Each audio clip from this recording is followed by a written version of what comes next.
And this way, the logicians also fail to realize it. Then Sankhya Yoga Dvidha Pannau.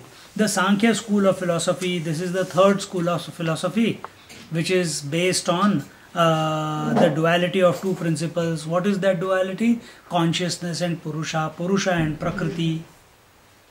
Purusha and Prakriti.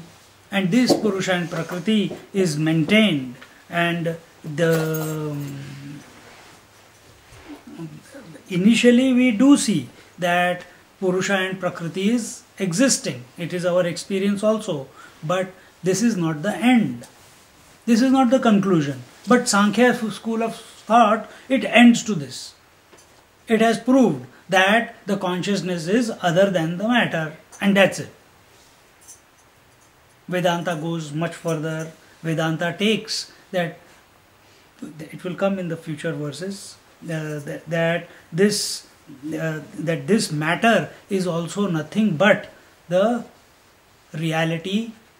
The reality is pervading not only the consciousness, but it also pervading the matter. So when we say consciousness, when we use the word consciousness, and then we use the word pure consciousness, isn't it? There is no opposite of pure consciousness. But for consciousness, there is an opposite. What is the opposite? Matter. So, what is pure consciousness, or equal to reality or the spirit? It is that which is pervading the consciousness as well as the matter. That is pure consciousness. And that is the reality. But these people in Sankhya philosophy, they fail to understand that.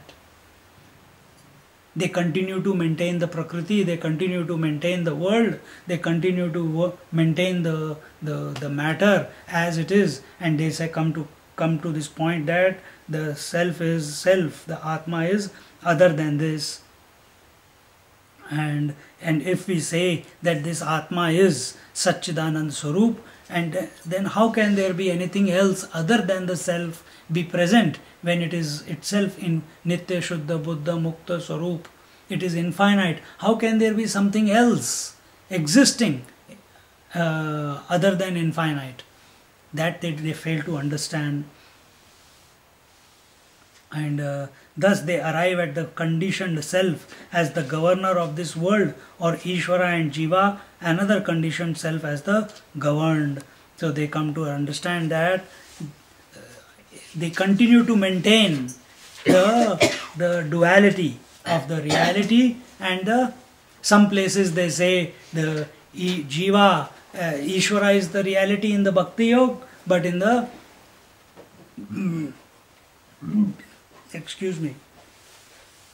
but in the Sankhya Yoga they say the reality is there, and the Ishvara and the Jiva, the phenomena, continues to go on. And this is not accepted by the Vedanta, because Vedanta says the essence in the Ishvara and the Jiva is the same. Essentially, Ishvara and Jiva are nothing but Parabrahman, Brahman, and then comes the Patanjali school of thought. And there in Patanjali school of thought, in this philosophy, the idea is presented as Chitta Vritti Nirodha iti Yoga. They say control your body, control your mind, control your breath, control your intellect, and eventually make the mind free of all the thoughts. And coming to this point, this is called yoga, and eventually you will come to know yourself. But our experience, or majority of the people's experience who go on this path, is that as long as you control the body, as long as the energy is put in controlling the body will remain controlled. But when the intention to control the body is stopped, the body again starts behaving funnily.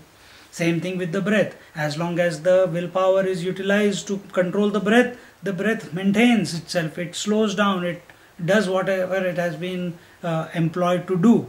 But the moment you take your attention away from the breath, it goes haywire. Same thing is with the mind. You make your mind single pointed, you make your mind combine it with the breath, or you take some japa sadhana, it will keep remaining single pointed. But the moment you take the mind away, immediately it goes haywire, out of control.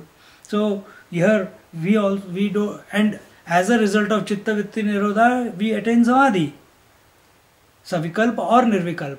But when samadhi is not a permanent experience. We go into samadhi, we come out of samadhi. That means it's not an infinite experience. And if it is not an infinite experience, then that is not the goal that we are seeking. Vedanta says that is not the goal of our life. Our goal of life is coming to know Aham Brahmasmi. And in this manner, these fellows are continuously lost in controlling the matter, and they think by controlling the matter they come to realize, which is impossible. So what is the solution then? Control the matter, but then when the matter is controlled, chitta vritti nirodha takes place, then don't forget to initiate the Vedantic thought that Aham Brahmasmi, Tada Drashtuhu Surupe Avasthanam, that this self, the one who is witnessing the control of matter, this witness itself is the reality which is pervading through the, it is the one without a second, it is Kevala. This must come about. If this has not come about, then your journey remains only up till samadhi and then out of samadhi. Then again into samadhi, then out of samadhi.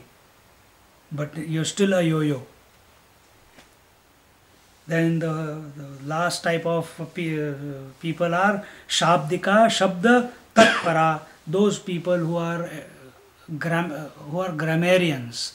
They take the word Tat and they take the word Tvam, and they are hair splitting and taking the Tat means this, Tat means this, Tat means this, Tvam means this, Tvam means this. Oh, consciousness. I think they are talking about the waking consciousness. Another says no, consciousness. Purusha is not the waking consciousness. He is the Ishvara consciousness. No.